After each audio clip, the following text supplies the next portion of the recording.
Bem-vindos ao Fertcast, podcast sobre reprodução humana. Nós somos 3 médicos de São Paulo, especialistas em reprodução humana. Se você já ouviu os outros podcasts, você já conhece a gente. Eu sou Sérgio Gonçalves, estou aqui com Paula Marim. Olá, pessoal. Olá, Paula. E Pedro Peregrino. Tudo bem, Pedro? Olá, pessoal. Tudo ótimo. Muito bem. O tema de hoje é um tema delicado. A gente vai falar sobre um assunto que não envolve aspectos do tratamento especificamente, mas são muito importantes para o tratamento de casais com infertilidade. Lembrando que mais ou menos 10 a 15% dos casais em idade reprodutiva apresentam dificuldades para engravidar. Mas o que a gente sempre acaba ouvindo, conversando com pacientes, muitas vezes, é a seguinte pergunta: mas doutora, eu não tenho condições financeiras de fazer uma FIV, tem alguma alternativa? O que eu posso fazer? Então essa conversa é sobre isso. E aí, que experiência que vocês já tiveram com esse tipo de casal? Quais são as dificuldades enfrentadas? Bom, tanto eu quanto o Pedro, a gente trabalha tanto em clínica particular, a nossa clínica a Viventre, como também em hospital público, né, no Centro de Reprodução Humana do Hospital das Clínicas. Então, a gente convive com todos os tipos de pacientes, né, o paciente que tem a condição de pagar e paciente que não tem a condição de pagar. E assim, na verdade, essas pacientes que não têm condições de pagar, elas encontram grande dificuldade. O número de tratamentos que se faz hoje em dia sem custo é um número muito baixo em hospital público, né? Serviços que oferecem pelo SUS o tratamento de reprodução são pouquíssimos. Então, essa é uma dificuldade muito grande encontrada pelos casais que precisam de tratamento. Aqui no Brasil, o número de tratamentos é muito menor do que realmente é estimado que se precise de tratamento, né. Então, se tem um número, como o Sérgio falou, 10 a 15% dos casais, eles são inférteis, mas o número de tratamentos de reprodução no Brasil é bem abaixo disso. E um dos grandes fatores realmente para que essa seja a nossa realidade é o acesso, né, a esses tratamentos de reprodução. Em outros países, Estados Unidos, Europa, em que o governo banca boa parte dos tratamentos, o número de tratamentos é muito maior na população. Eu acho que o grande entrave do tratamento de reprodução humana é exatamente uma das coisas exatamente que a Paula falou. Primeiro, não tem na rede pública. São poucos lugares. Em São Paulo, por exemplo, totalmente gratuito. É só no Hospital das Clínicas da Faculdade de Medicina da USP. Em outros lugares não é totalmente gratuito.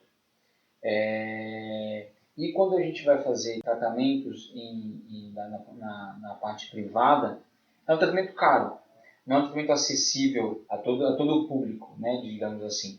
Então é um tratamento muito caro, é um tratamento que em média, talvez você gaste em média talvez mais de 20 mil reais. Então a saída que muitas pessoas têm e que muitas clínicas têm é criar alguns tipos de programas que ajude os casais que precisam. Né? Na verdade, que a gente consiga diminuir o custo de uma forma viável para que esses casais consigam fazer o seu tratamento. É importante a gente discutir essas alternativas, essas possibilidades de tratamento em clínica privada, porque a gente precisa ser realista. Quem já procurou serviços públicos para fazer tratamento de reprodução assistida descobriu que isso praticamente não existe. Quando a gente fala de 1 ou 2 ou 3 serviços, né, numa cidade como São Paulo, isso é uma gota no oceano. Quem tem necessidade de fazer tratamento acaba buscando e não consegue. Esses serviços, embora sejam gratuitos, né, como o Hospital das Clínicas que é 100% gratuito, existe uma limitação de idade, existe uma fila, é muito complicado. E às vezes as pessoas pensam, se eu não conseguir no serviço público, eu vou ter que contar com a sorte, ou com simpatia, ou usar o chá disso, o chá daquilo, para tentar aumentar minha fertilidade de alguma forma, vão para a internet buscando formas de tentar... Vale tudo. Tudo vale para tentar engravidar de alguma forma. Porque falou, esse tratamento custa, já ouvi falar que custa perto de 20 mil reais. Não, isso não é para o meu bolso. Mas existem alternativas dentro do tratamento, mesmo na clínica privada, que podem ajudar Viabilizar. a concretizar esse sonho do tratamento e de gestação. Paula quer começar a explicar as possibilidades que existem, né? Por que são essas alternativas? A pessoa precisa de uma fertilização in vitro? É sempre uma fertilização in vitro? Todas as mulheres, todos os casais que acham que precisam de fertilização in vitro, de fato precisam de fertilização in vitro? Esse é o primeiro ponto, né, Sérgio? Sim. A gente tem que realmente ver se essa é a indicação. Muitas vezes eles acham, né, os casais eles acham que sou infértil, logo preciso de fertilização in vitro e não é bem assim. Às vezes com um tratamento de mais baixa complexidade e um custo muito, muito inferior, ele vai conseguir obter gestação. Então, por isso que tem que realmente ir numa clínica idônea, numa clínica que com médicos que consigam avaliar o casal, que consigam, talvez indicar tratamento de baixa complexidade. Um coito programado, acompanhar a ovulação, fazer com que o casal tenha, relação sexual no momento X. Uma inseminação intrauterina, às vezes, pode ser indicado, são tratamentos de um custo bem inferior e que podem oferecer, se bem indicado, pode ter um bom sucesso. Sim, muito mais simples e podem resultar em gravidez, né? O exemplo clássico, aquela paciente que fala, eu tenho ovário policístico, eu não engravido de jeito nenhum, já estou tentando faz 3 anos, eu quase nunca menstruo, e essa paciente acha que porque está tão difícil para ela engravidar, é a fertilização in vitro o tratamento, e às vezes com uma medicação simples, barata, alguns controles ovulatórios, ela engravida, em 1, 2, 3 meses a gente consegue a gravidez, né? Então o primeiro ponto é esse, nem sempre o tratamento é a fertilização in vitro, mas muitas vezes é. E aí, o que pode ser feito? Bom, um dos recursos, eu acho que pode ser utilizado é o que nós chamamos de compartilhamento de óvulos. Pedro, quer falar um pouquinho sobre isso?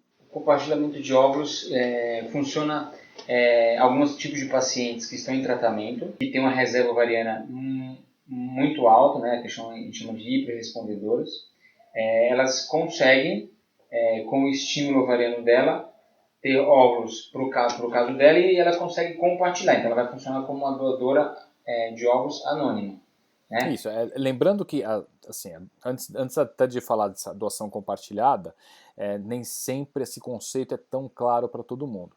Existem mulheres que precisam fazer tratamento de fertilização in vitro, mas muitas vezes pelo fator idade ou por uma baixíssima reserva ovariana, elas não produzem mais óvulos. Então existe um grupo de mulheres que buscam clínicas para fazer tratamento de fertilização in vitro que precisam fazer tratamento com óvulos doados. E aí a questão é, de onde vêm esses óvulos? Quem que são essas doadoras, correto? Exatamente, Sérgio, exatamente isso. Então, da mesma forma que então a gente tem essas receptoras, que nós as chamamos de receptoras, nós temos que encontrar as doadoras para essas receptoras. E as doadoras, elas podem ser essas doadoras de compartilhamento. Elas, como o Pedro falou, são pacientes que têm necessariamente abaixo de 35 anos, com uma boa resposta, com uma boa quantidade de óvulos, e elas doam parte dos seus óvulos para essa receptora para tentar custear o seu tratamento. São pacientes, então, que ou porque têm muitos óvulos e querem ajudar voluntariamente, ou então porque não conseguem custear o seu tratamento completamente. Então, nesse caso, doando, o custo do tratamento é bem inferior ao custo de uma FIV completa. Isso, a receptora, então, aquela paciente que precisa de tratamento com óvulos doados, ela não vai ser submetida ao estímulo ovariano, não vai usar aquelas medicações caras que são usadas para estimular a ovulação, mas ela vai ter um custo do tratamento, e esse custo do tratamento, ele acaba subsidiando, ou seja, ajudando financeiramente no tratamento daquela paciente que vai ser estimulada, que pode ser, então, portanto, essa doadora de óvulos que está fazendo um ciclo compartilhado e os óvulos dela vão ser divididos, uma parte para ela mesma que está tentando engravidar e a outra parte para essa receptora que está ajudando no tratamento. Então uma ajuda a outra, uma com a parte financeira e a outra com a doação dos óvulos, não é? Exatamente isso, Sérgio. E existem casos em que uma mulher ela gostaria de doar os óvulos, ela precisa fazer o tratamento, ela já tem seus 37, 38 anos, tem obstrução tubária, ou o caso é um fator masculino, a qualidade do sêmen do marido é muito ruim. O tratamento é fertilização in vitro. Ela gostaria de doar óvulos, mas ela não pode doar óvulos, porque o Conselho Federal de Medicina autoriza a doação de óvulos até... Isso não só o Conselho Federal de Medicina brasileiro, mas isso é uma norma praticamente mundial, né? Ela gostaria de doar óvulos, mas ela não pode doar pelo fator idade. Então ela tem que pagar o custo integral do tratamento ou existe alguma outra alternativa? E aí? O que falar para essa paciente? Ela vai ter que custear o tratamento inteiro. Ela tem que custear o tratamento inteiro. Até há algum tempo era isso. O Conselho Federal de Medicina, na última resolução, ele considera que é possível a doação de óvulos vir 100% de uma paciente doadora. Assim como o homem pode fazer uma doação de sêmen num banco de sêmen, uma paciente, uma mulher, pode fazer a doação de óvulos 100%. Isso pode acontecer. Ela entra como uma doadora. Qual que é a questão envolvida?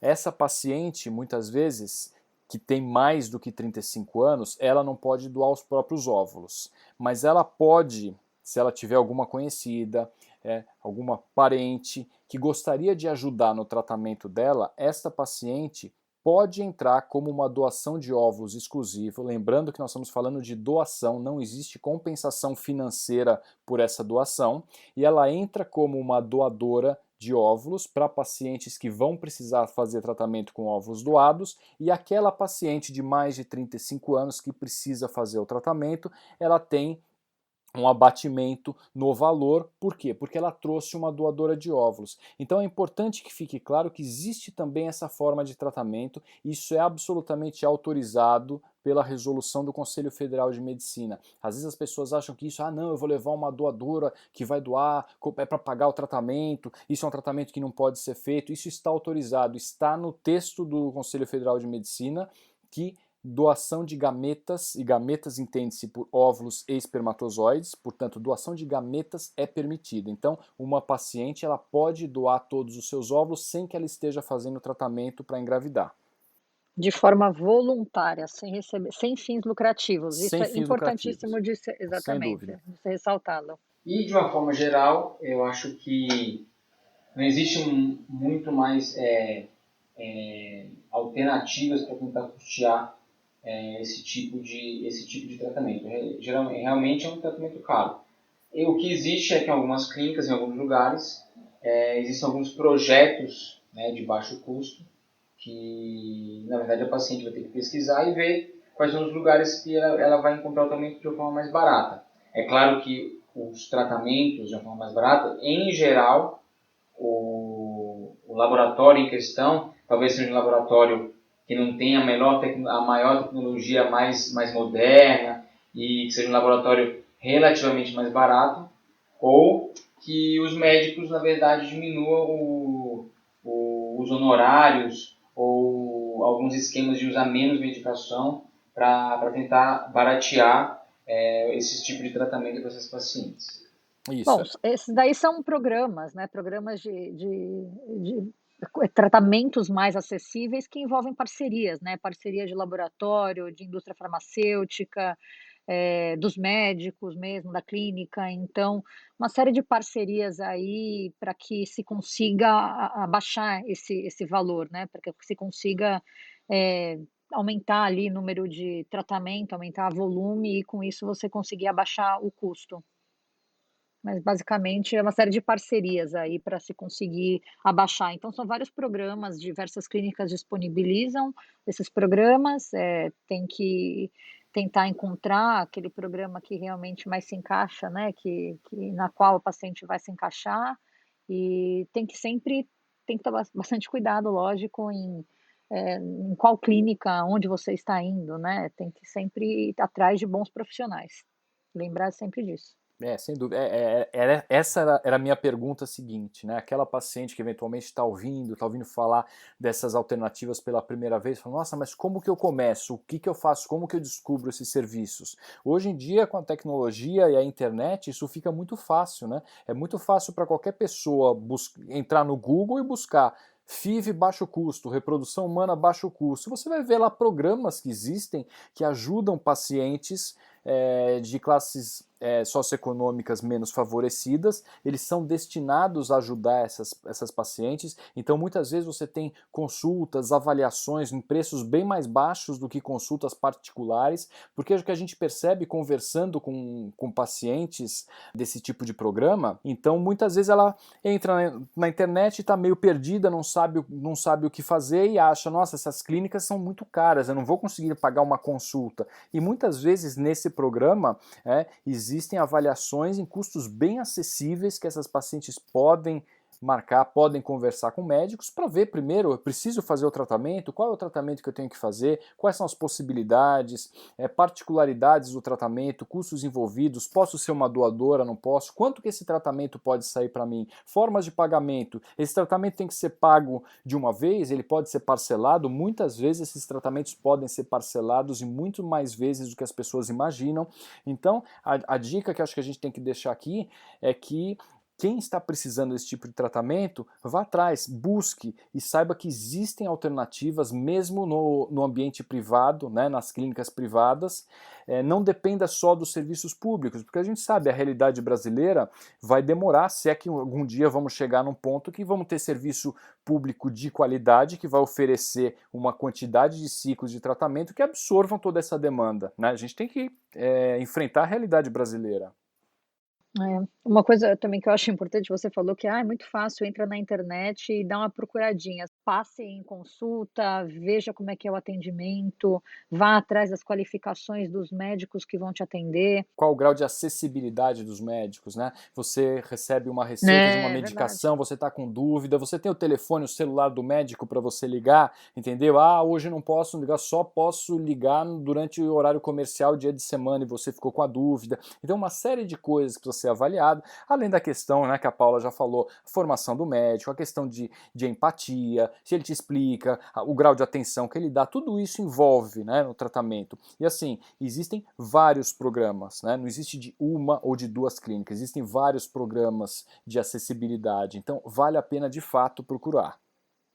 Não é porque é para ser barato que é para ser ruim, né? Exatamente, isso é Não o é para resumo. ser a qualidade ruim, não é sinônimo, exato. Exatamente. Se o médico se predispõe a fazer um tratamento de baixo custo, ele vai ganhar menos no tratamento, ele vai ganhar menos. Mas se ele está se propondo a fazer esse tratamento, tem que fazer direito. E a paciente que está pagando menos, ela merece o mesmo grau de atenção, de atendimento, de cuidado, que aquela paciente que paga um valor, 5 vezes maior do que a paciente de baixo custo está pagando. Isso é fundamental. Exatamente, fundamental. A gente não pode esquecer que o sonho dessas pacientes é o mesmo. A gente não pode entregar uma qualidade menor só porque está fazendo um tratamento de baixo custo. A atenção, eu sempre falo, a gente atende as pacientes, a Paulinha falou que a gente trabalha no hospital das clínicas, então a mesma atenção que a gente dá lá e na clínica privada é igual, as pacientes são iguais. Se a gente está fazendo as clínicas fazem um plano de baixo custo, para ajudar essas pacientes tem que entregar a mesma qualidade, a mesma chance de engravidar que a gente entrega para todas. Acho que isso é o respeito que a gente tem que dar para os pacientes e com o sonho dessas famílias. Isso mesmo. Muito bem, acho que tá bem uma boa colocado, forma de fechar, né? Sim, acho que está bem colocado. Acho que essa discussão é uma discussão importante. Para a gente pode parecer uma coisa simples, porque faz parte do nosso dia a dia, mas eu acho que esse tipo de informação é importante para quem muitas vezes nunca ouviu falar desse tipo de tratamento. Então por isso que a gente optou por fazer também, colocar esse tema aqui na nossa lista de temas de podcasts que ainda vem pela frente. Espero que quem esteja acompanhando esteja gostando. E é isso aí, hoje vamos ficando por aqui. Ok, qualquer dúvida que vocês tenham também, vocês podem entrar em contato com a gente, pode mandar mensagem, e-mail e a gente vai responder. Se vocês tiverem dúvidas quanto aos tratamentos, também podemos auxiliar. Lembrando que o nosso e-mail é medicos@viventre.com.br. Abraço, até a próxima. Espero que vocês tenham aproveitado. Um abraço. Até.